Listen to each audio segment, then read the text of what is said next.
nine collective, we had listened to the nine collective Beatitudes that this is based off of. There's a whole album. I haven't been. Yeah, we should make you listen. There's it's called the Nine Collective and Nine Collective, and you can look it up on Spotify, and it's also on our e-blast. Like when you pull up our image, it also lists it down there. But if you Google it, you can find it and you can listen to it. I've enjoyed listening to it on Spotify. Okay, so we're on week 3. We're on the Meek, and would anyone, since Rose is not here to read reading 2, would anyone like to read reading 2 for us? Oh, Ted, sure, go right ahead. When Jesus saw the crowds, he went up to the mountain, and after he sat down, his disciples called to him. Then he began to speak, and taught them, saying, Blessed are the poor in spirit, for theirs is the kingdom of heaven. Blessed are those who mourn, for they will be comforted. Blessed are the meek, for they will inherit the earth. Blessed are those who hunger and thirst for righteousness, for they will be filled. Blessed are the merciful, for they will receive mercy. Blessed are the pure in heart, for they will see God. Blessed are the peacemakers, for they will be called children of God. Blessed are those who are persecuted for righteousness' sake, for theirs is the kingdom of heaven. Blessed are you when people revile you and persecute you and utter all kinds of evil against you falsely on my account. Rejoice and be glad, for your reward is great in heaven. For in the same way they persecuted the prophets who were before you. So meek. What words do we think of when we hear meek? Humble. Humble. Okay. You're a rarity right there. You're a rare bird. Submissive. Okay. Timid, Okay.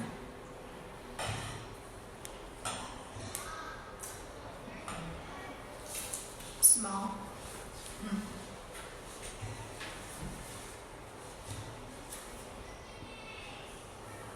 Not proud.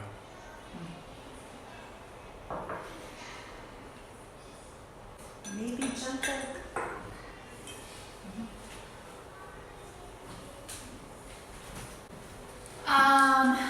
So normally when you are interviewing somebody for a position and you ask someone to describe themselves, they're not going to lead off with saying that they're meek.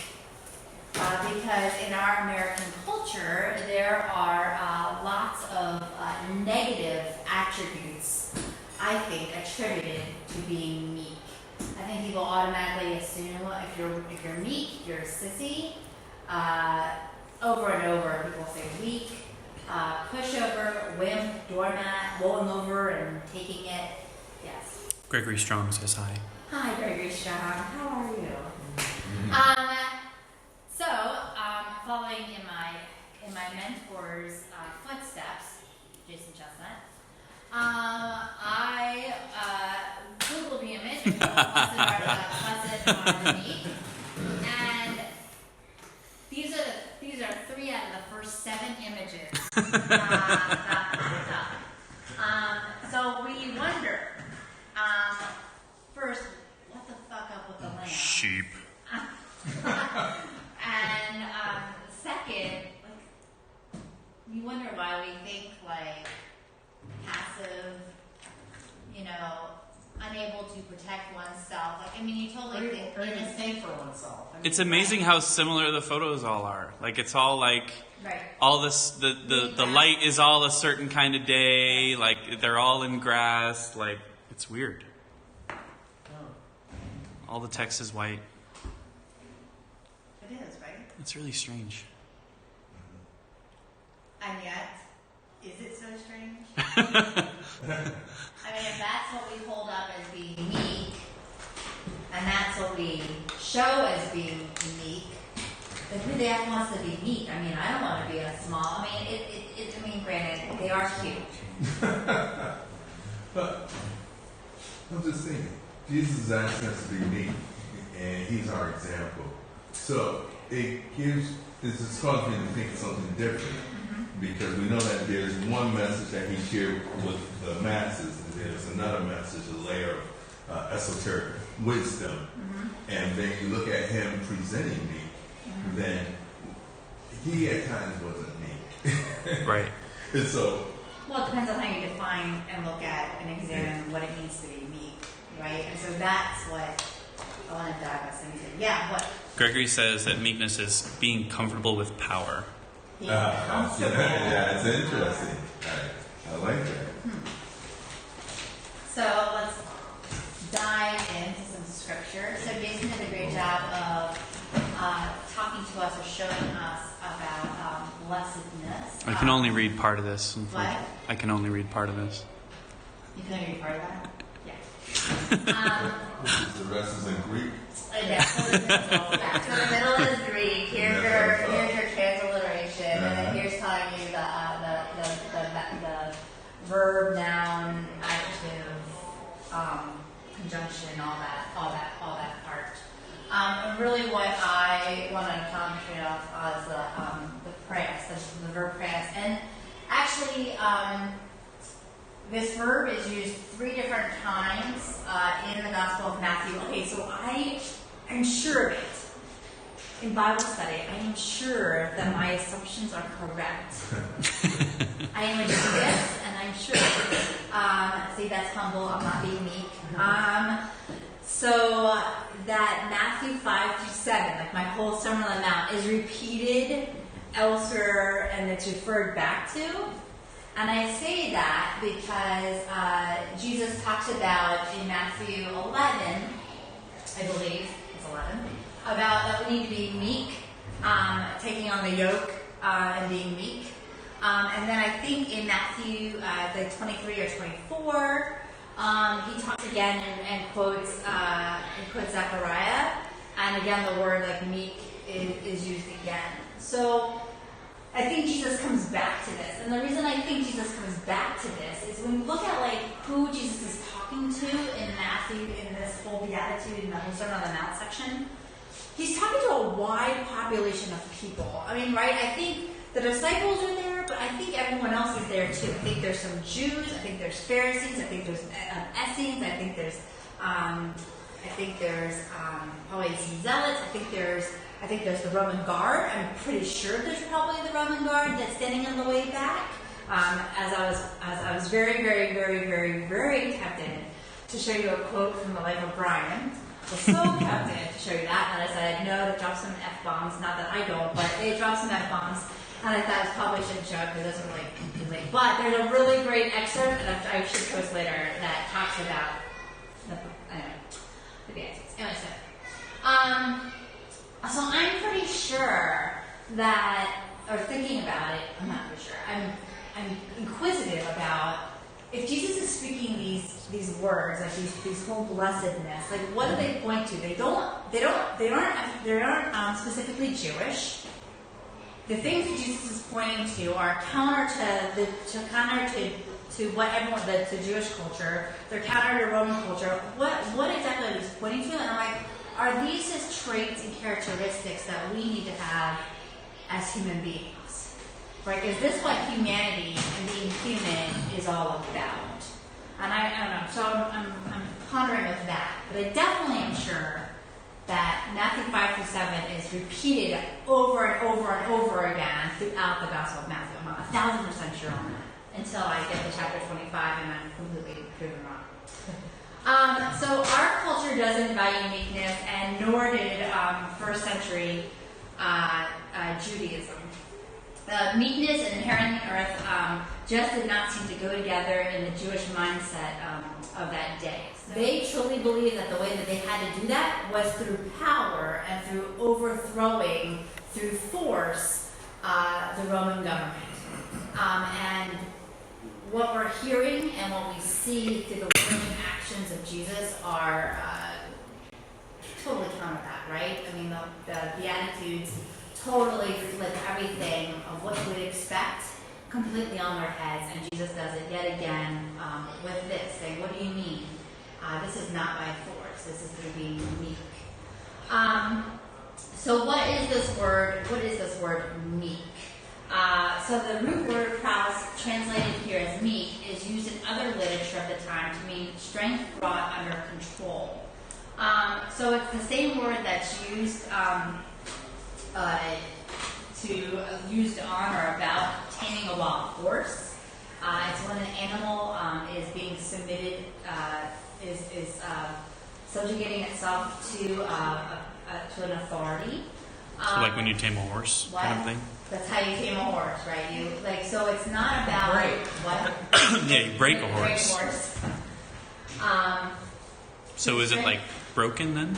Well, it's strength under control. So they're saying that's more like the bridle Okay. of the horse.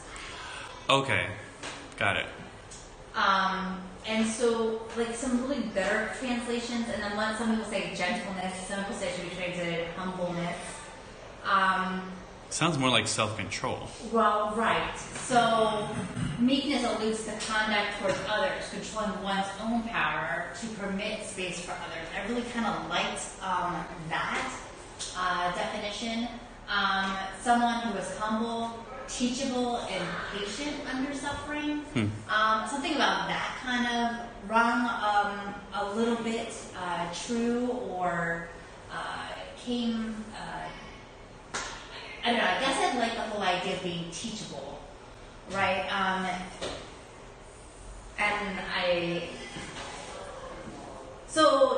So Trump is not meek.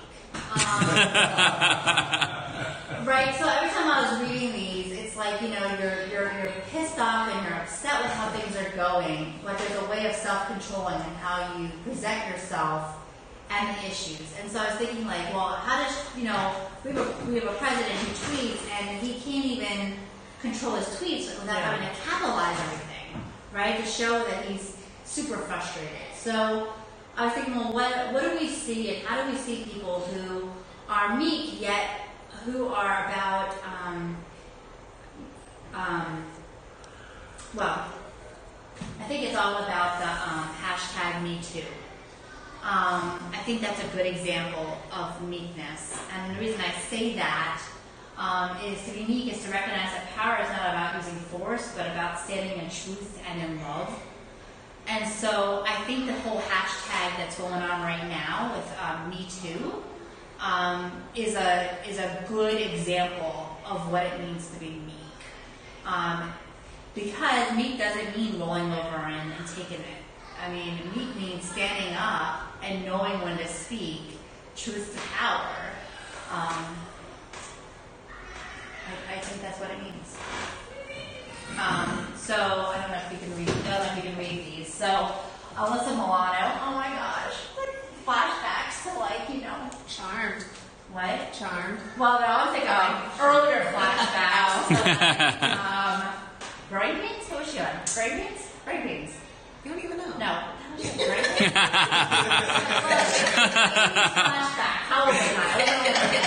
Right? Wasn't she growing? Yeah, I don't remember. I'll look it up.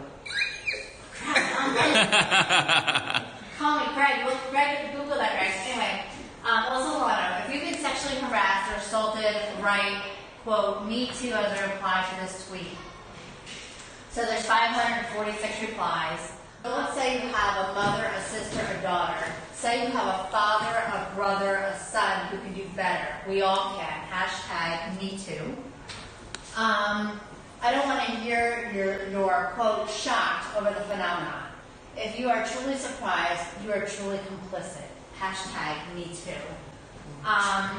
Anyway, I've been kind of overtook by the meekness and the power that's been shared in and through these words. And then also the what's next, right? When are we, my husband sent me a really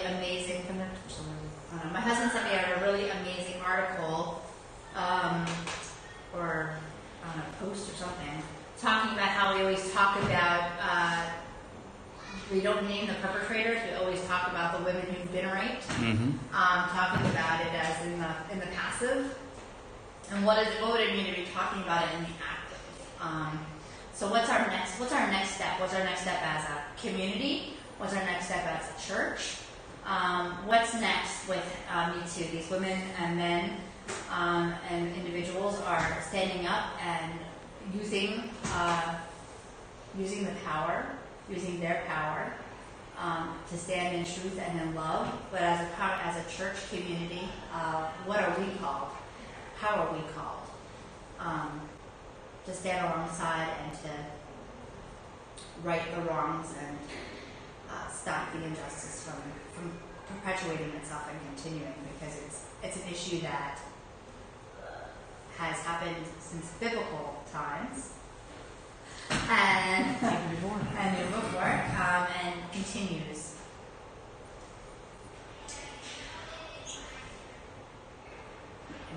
Anything else? Are you reading something? Cool. Anyone else have thoughts on Meek? I don't think those graphics at the beginning should have sheep in them. Yeah. No.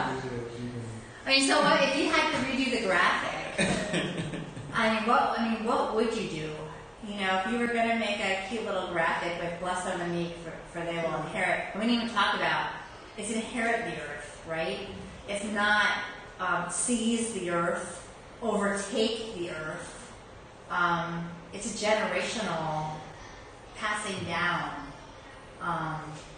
imagery, right? And some people say earth is more related to, what I'm trying to get into, is like the kingdom of God. So they said the language of how it's phrased would be more like pointing to the kingdom of God and not actually the physical earth. Team of horses sounds about right. Team of horses. I like the statue in front of the bull on Wall Street. The little girl Little girl. in front of the bull. It's good. Or like the guy, like, was it Tiananmen Square? Yep. You know, she had the, Yep. the In front of the tanks. You know.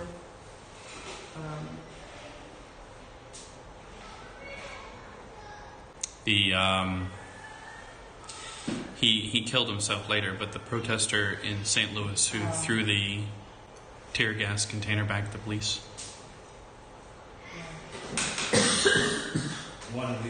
Maybe one of the Tibetan monks setting themselves on fire. Yep. Yeah, that's a powerful image. The orange seller who started the Arab Spring.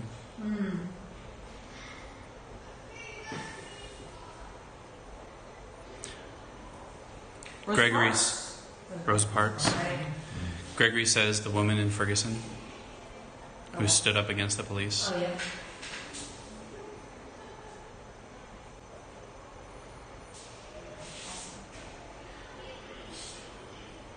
Thank you. Let us dive into our time of prayer. And what I wanted us to do during our time of prayer is to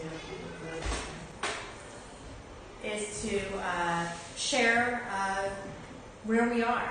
What are our concerns individually, collectively? How can we hold each other in prayer, or those that we know in prayer? So any joys or concerns that they would like to share? Who's the boss? Is that what you said? Who's the boss? Who's the boss? That's it. That was it. Who's the boss? No, so I remember like being like all part of like going things. Right. I just had a strange experience with my father had died in March, and I just got a call. That's why I stepped out from my mom, giving me the news that the family house had been sold, and it was very odd thinking that place that I have known since I've been 5. That's not ours anymore. There's no reason to go back to that house anymore. So like, I feel very ungrounded, thinking, wait, that place I always go to, I always called home. It's not anymore. No, it's somebody else's now. So like something that has been always there is just not there. So no prayer requests for that. Ungrounded, I guess.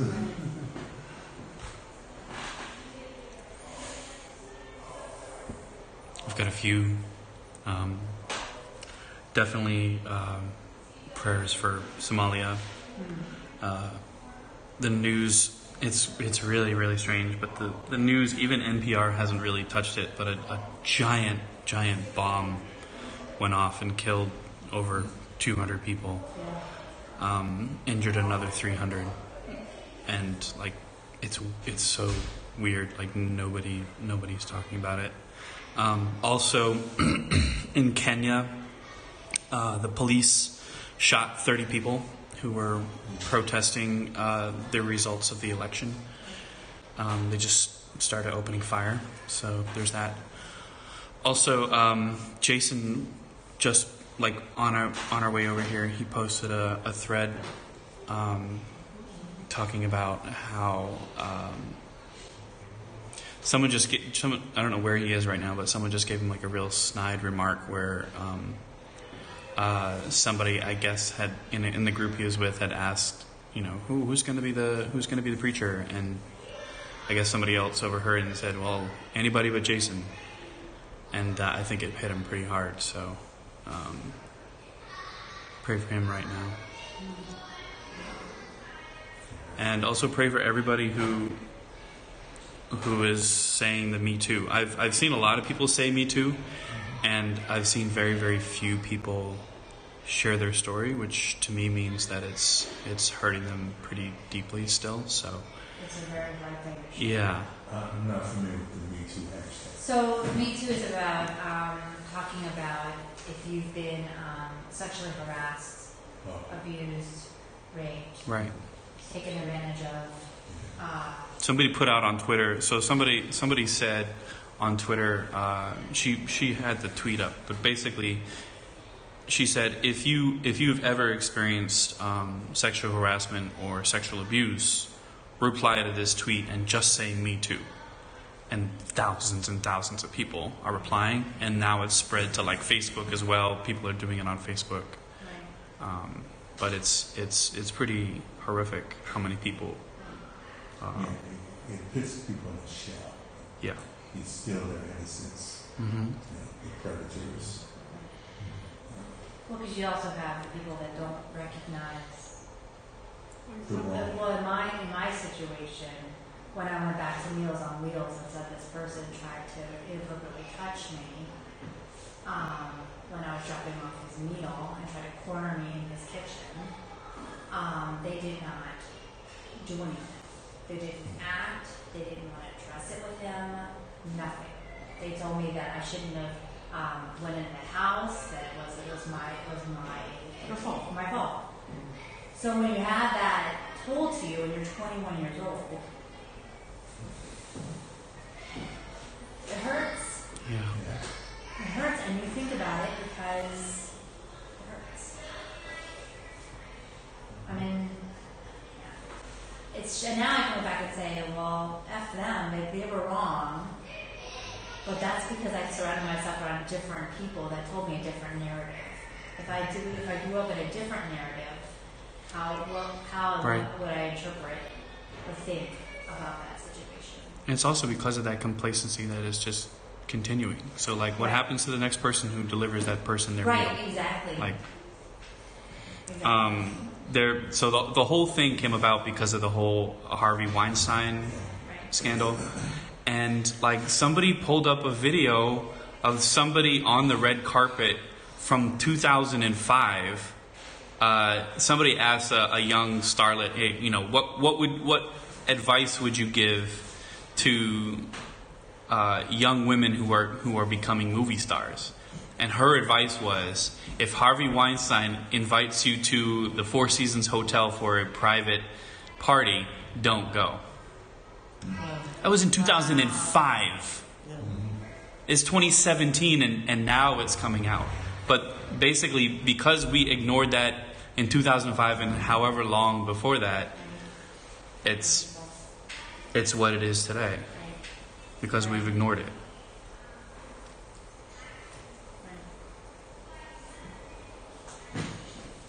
Were there other, pray for the 7-Eleven clerk? I think they got Yeah. shot for $26 today.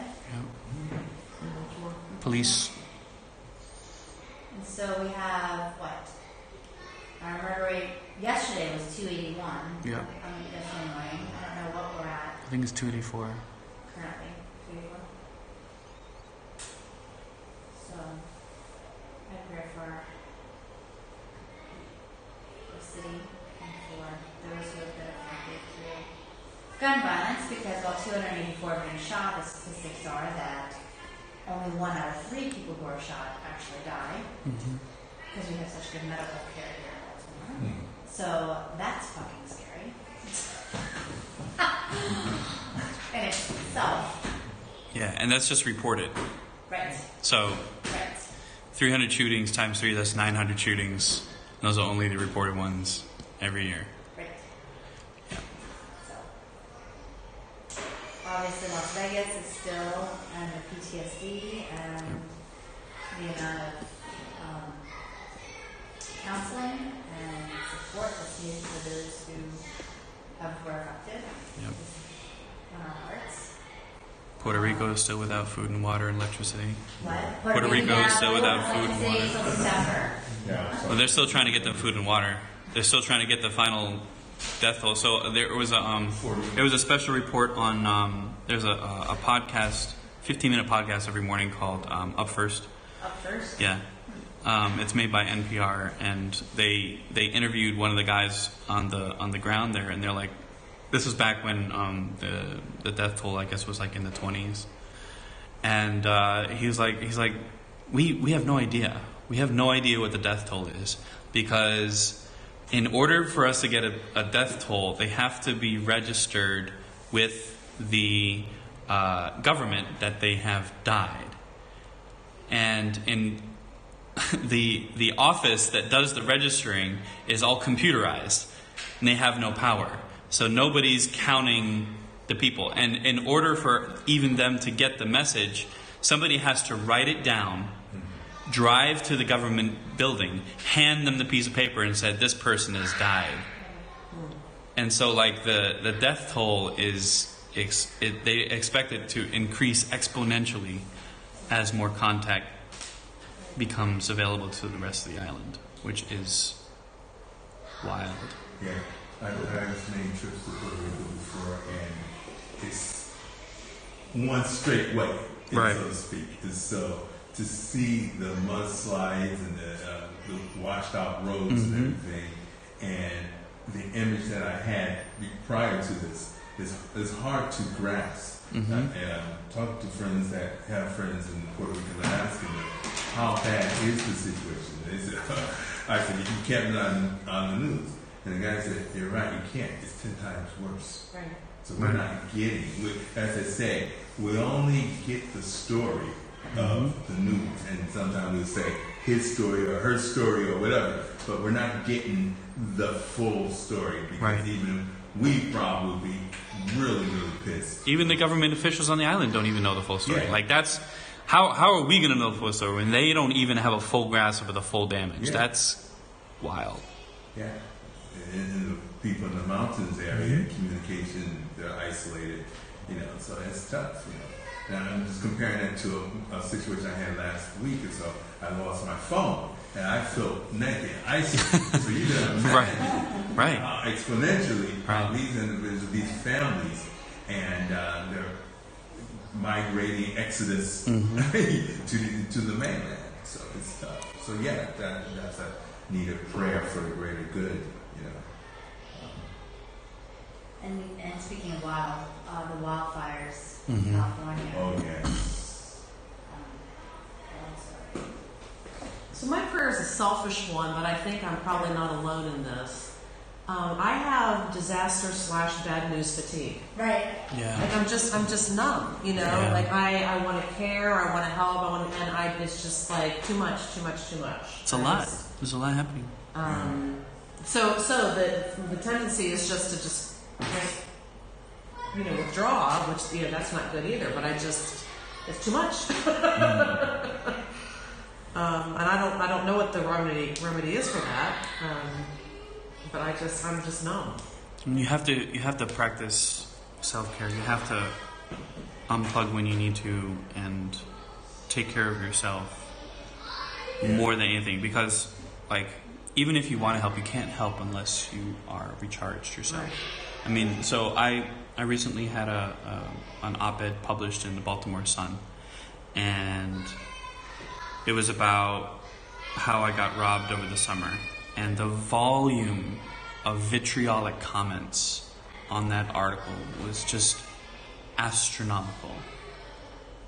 And after a while, I had to turn everything off because I wasn't able to function anymore.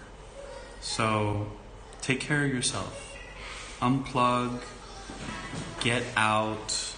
Don't feel like you have to consume this stuff just because it's happening, because stuff's always going to be happening. Yeah. The problem though is that you can't, it's not unplugging, because it's all around us, right? So this morning I went with 5 bags full of goodies, and not goodies, but like protein bars and waters that I got yesterday when I finished at First and Franklin, right? Because they hand you like a whole bunch of handouts. I took 5 of them. 4 of them were gone, and I just barely drove my kids to school.